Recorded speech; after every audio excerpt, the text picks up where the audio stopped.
श्री स्वामी समर्थ. नमस्कार सर्वांना. श्री स्वामी समर्थ कृपा या माझ्या मराठी यूट्यूब चॅनलवर सर्वांचं मनापासून खूप खूप स्वागत. स्वामी महाराज तुमच्या सर्व चांगल्या इच्छा पूर्ण करोत हीच स्वामींच्या चरणी प्रार्थना करते आणि आज या नवीन व्हिडिओला सुरुवात करते. उद्या 18 जून वार आहे गुरुवार आणि या दिवशी आलेला आहे गुरु पुष्यामृत योग. हा या वर्षातील म्हणजेच 2026 मधील शेवटचा गुरुपुष्यामृत योग आहे. आता यानंतर जो गुरुपुष्यामृत योग येईल तो एकदम 2027 मध्येच येईल. जेव्हा पुष्य नक्षत्र गुरुवारी येतं तेव्हा गुरुपुष्यामृत योग तयार होतो. हा योग वारंवार तयार होत नाही, तर वर्षातून 3 वेळा किंवा 4 वेळा हा गुरुपुष्यामृत योग तयार होत असतो. म्हणून गुरुपुष्यामृत म्हणून ओळखला जाणारा गुरुवार हा खूप भाग्यवान दिवस मानला जातो.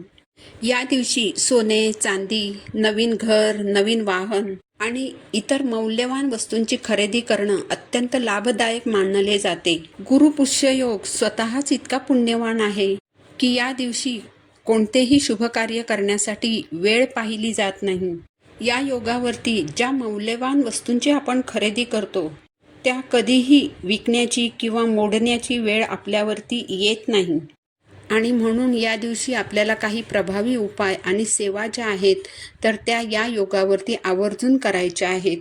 आणि या योगावरती आपण जे काही उपाय करतो तर ते खूप प्रभावी ठरत असतात. या योगावर केलेल्या सेवा निश्चितच फलद्रूप होत असतात. म्हणून आजच्या या व्हिडिओमध्ये मी तुम्हाला एक अतिशय प्रभावी असा उपाय सांगणार आहे. तर उद्या गुरुवारी गुरुपुष्यामृत योगावरती सकाळीच तुम्हाला एक दिवा लावायचा आहे. हा दिवा लावल्यामुळे तुमच्या जीवनातील सर्व अडथळे अडचणी दूर होऊन धनप्राप्तीचे योग जुळून येतील. तर हा दिवा कुठे लावायचा आहे, कसा लावायचा आहे याबद्दलची संपूर्ण माहिती आज या व्हिडिओमध्ये मी तुम्हाला सांगणार आहे. त्यामुळे तुम्ही व्हिडिओ शेवटपर्यंत ऐका. चॅनलवरती नवीन असाल तर चॅनलला सबस्क्राईब करा आणि असेच माहितीपूर्ण व्हिडिओ पाहण्यासाठी बेल आयकॉनलाही प्रेस करा. तर या व्हिडिओमध्ये जो उपाय मी तुम्हाला सांगणार आहे उद्या सकाळी करायचा आहे. उद्या 18 जूनला आहे गुरुवार. तर गुरुवारी सकाळी 12 वाजायच्या अगोदर आपल्याला हा दिवा आपल्या घरामध्ये लावायचा आहे. असं म्हणतात की गुरुपुष्यामृत योगाच्या दिवशी प्रत्येक घरामध्ये लक्ष्मी माता सूक्ष्म रूपाने वास करत असते.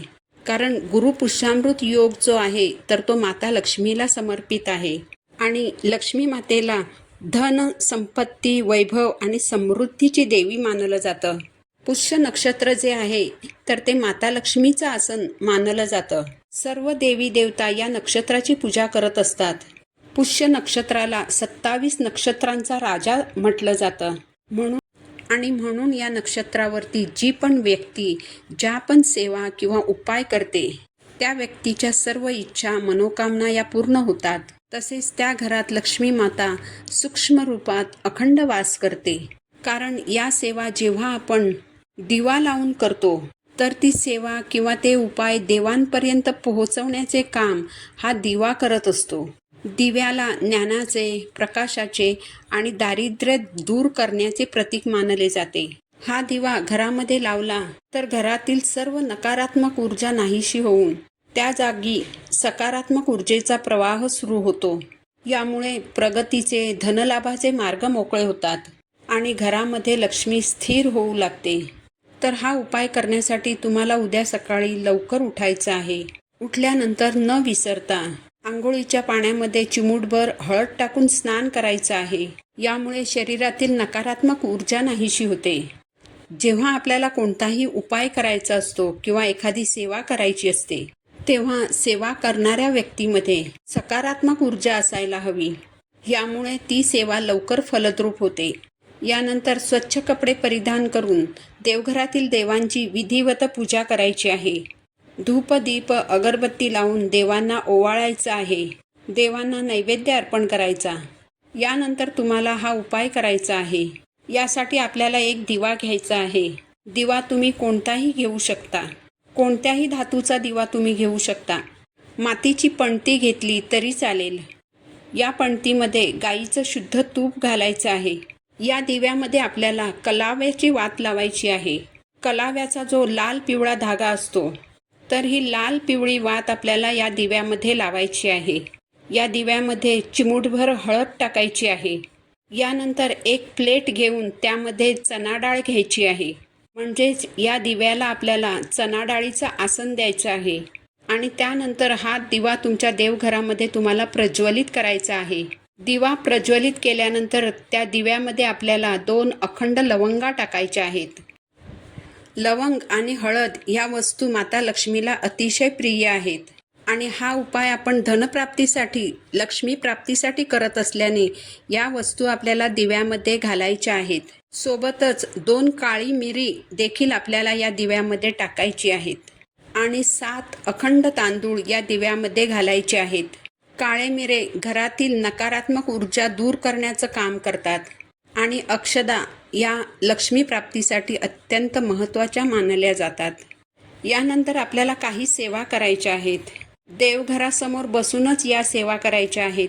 एक वेळ श्रीसुक्तमचं पठण करायचं, फलश्रुतीसहित पठण करायचं. एक वेळ महालक्ष्मी अष्टकमचं पठण करायचं.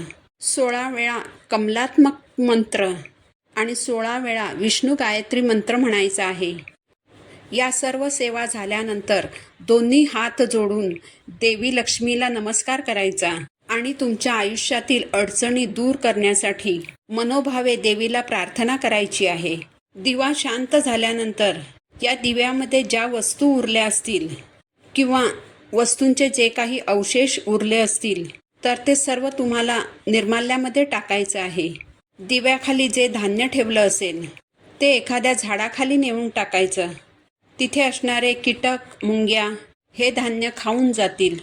तर हा जो एक छोटासा उपाय आहे तो तुम्हाला उद्या सकाळी करायचा आहे. याचबरोबर उद्या संध्याकाळी तुम्हाला तुळशीजवळ गाईच्या शुद्ध तुपाचा दिवा लावायचा आहे. तुळशीला प्रदक्षिणा घालायची आणि 11 वेळा ओम नमो भगवते वासुदेवाय नमः या मंत्राचा जप करायचा आहे.